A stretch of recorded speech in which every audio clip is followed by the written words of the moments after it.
Hi, I'm Matt from Tabitero. Welcome back to my channel. I have been asked so many times, Matt, what is your religion? What do you believe in? What do you follow? Blah blah. And I've gone through a lot of evolvement. Is that even a word? I have evolved through different belief systems, and a lot of people have they have criticized me because what I often say is I take bits from all religions, because at the end of the day, the basic form of or structure of religion is to do good. That's that's it. We all have rules and regulations, but at the bottom line is do good stuff. Um, and I have taken bits and pieces from religions, but as I've progressed, I've turned more and more to Hinduism, as many of you know, most of you know, and I like Hinduism. I fit in. I feel incredibly at home with that specific um, religious practice. Okay, I there are many reasons why. It's not why I'm not doing a video on Hinduism, but it is a religion that I've become more and more in love with, and it suits me. It suits my temperament. It suits me. However, having said that, I do have quite a few religious texts, religious books that I want to share with you today. And it's not that I've read each one of them from cover to cover. That's not how you deal with or how you read religious texts. You can, but that's not really how they're meant to be read. Anyway, having said that, I want to share with you a couple of the religious texts that I have. And yes, I have read one or two of them. I've dipped into them. I've kind of there are two that I've actually read cover to cover. So without any more ado, let me share them with you. The first one is a little bit of a cheat because it's not actually a religious text in the true sense. This is a little Bible. It is in Afrikaans. It is okay. Like, I don't know who would ever read that. It's just my eyes can't cope. But it is in Afrikaans. It's got a wooden. This is a wooden front cover. Okay. And I don't know, it looks like maple wood. And then this is a metal, like a metal binding. And this is from 1941. September 1941. And I'll tell you what this is. It's only Matthew, Mark, Luke, and John from the Bible. So it's the New Testament, the Gospels. And this was given out in the 1940s to all the young girls who were going to get baptized. They would take their first communion, and they would then be baptized and then take their first communion. And every young lady, they would do it in a procession. They would all dress in white, and they would all be pure, kind of, I don't know what religion it is, but I think it's the Catholic religion where they say they're the bride of Christ or something like that. Let me know down below if I'm right. This was given to these young ladies as a small token of the church's welcoming, welcome to the Afrikaans church, the Argia Kerk, okay. So it's a lovely little gesture, and I'm so blessed to have this. It has been something that I picked up at the SPCA. It was just lying there, so I gave it a good home. And when I asked my aunt, who's Afrikaans, I said to her, like, "Wat is die dan? What is this thing?" And she was like, "No, and she explained to me what it was. So I love this. Anyway, having said that, let's get on to some actual religious texts. Now, the religious text that I'm busy with at the moment, and I have read this before, I've read it from start to finish, is the Bhagavad Gita. This is a poem, all right? I'm not going to go into too much depth because this is only part of a much larger collection of literature that all go together to make one huge, big book, okay? This is a very small part of that book, but it's really beautiful, okay? Lovely book. It is a book that is very easy to read. Look, mine's got beautiful pictures. Look at that. It's very easy to read. It is little tiny chapters like that. Okay, so it's like that. That's one like stanza. There's the English. Okay. So love this book. If you can get a copy of it, this is a very old copy, which is really cool. Again, I got it like really for nothing. It's very old. But if you can get a copy like this, go to an Indian prayer shop, you'll be able to pick these up really cheap. In fact, some places even give the Bhagavad Gita, gosh, yeah, and I haven't even had my first cup of coffee yet. they will give it to you free. Okay, if you go to like a lovely a Hindu festival or whatever, you can actually pick this up free. So that's my other one. Okay, that's probably more my style because I am following a Hindu lifestyle at the moment, so that means a lot to me. The next book I have is really cool, and it is the Holy Quran. Okay, now this book here has got a really cool little story behind it.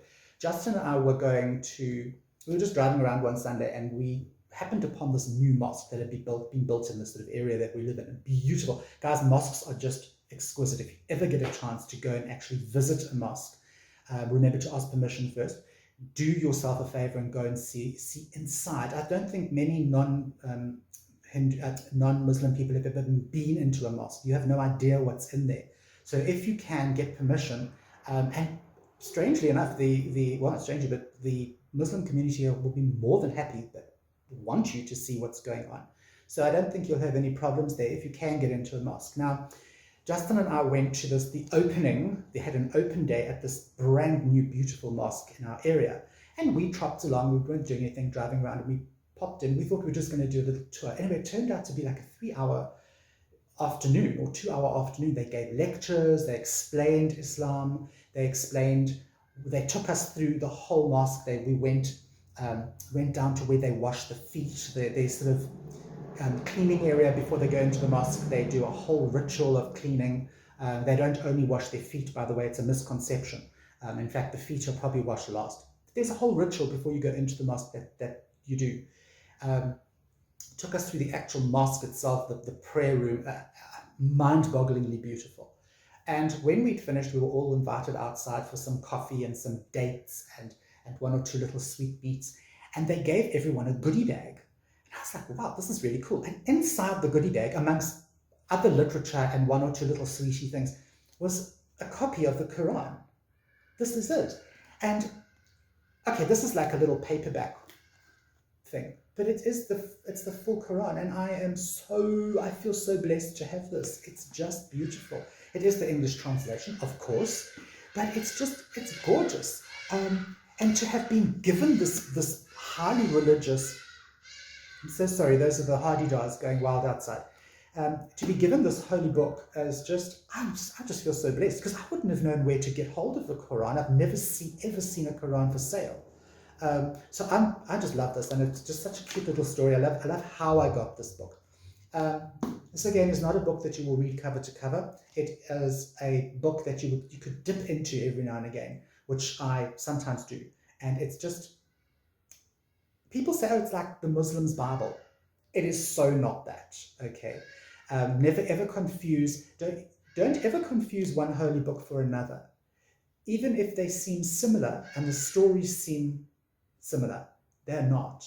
Don't ever do that. It's highly disrespectful for any religion.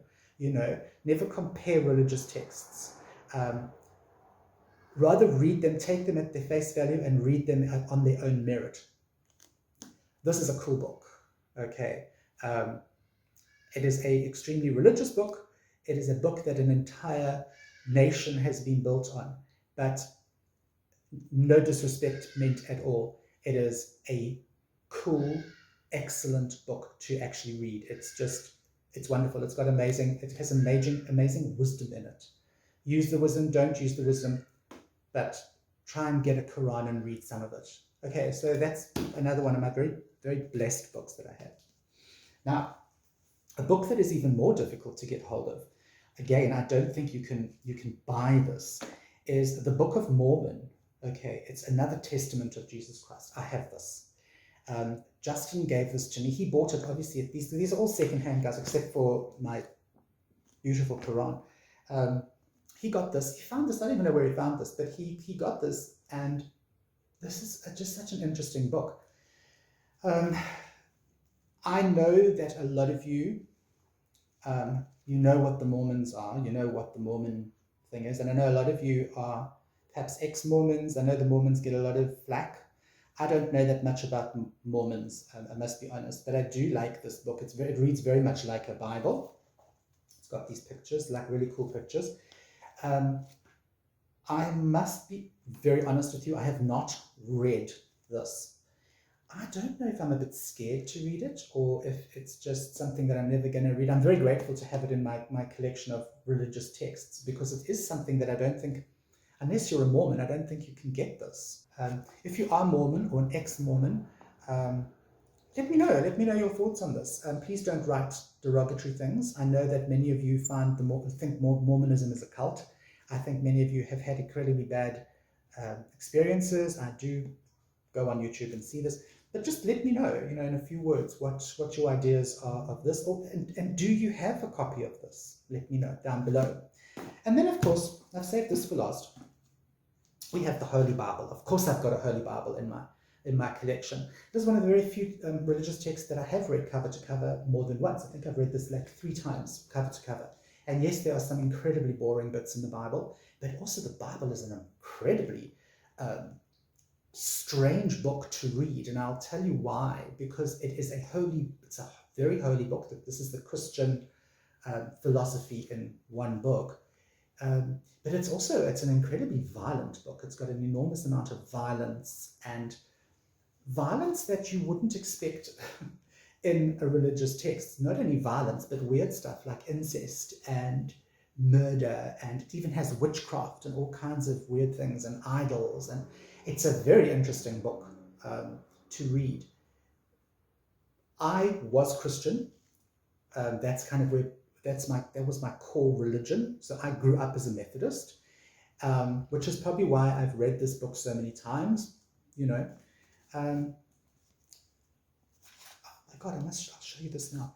But it's a really cool. This is the King James version. Okay, this is actually one of my family's Bibles. It's been passed down to me. It's King James version, which is the most difficult Bible to actually read. You've got like Bibles that are made easier, than the New English Bible and that sort of thing, New Edition Bible. But this is the original. This is the original kind of script that's really difficult to read. And have a look how bizarre this is. In the middle of the page, you've got this weird number thing going on. That's actually like footnotes. It's to send you somewhere else in the book, which I think that's pretty cool. But this is an old Bible. You can see that it was once glitzy. Okay, it's now not so glitzy. This Bible came to me from my mom, and the nice thing, and it had been passed down to her as well. And the nice thing is, here's a picture of my mom that I keep inside the Bible of when she was, I think she was about 13, 14 there. Can you see? I just thought that was quite cute. I keep her picture in the Bible because it kind of was her Bible and now it's mine. So guys, what do you think? It has been a long video for book chat, but I really want to know what you think about today's video. Do you have specific religious texts, even though they're not your religion? Do you have texts on different religions? What are your thoughts? Should I give the religious books away and only keep the Bhagavad Gita because I'm now following a Hindu path? Or do you think I'm entitled to keep these books and even refer to them and read them? Let me know down below in the comment section. You know who I am. I'm Matt from Tubby Tarot, and I will see you on the flip side. Hi, thanks for watching my video. Don't forget to go and like and subscribe, and check out some more of my videos in my playlists.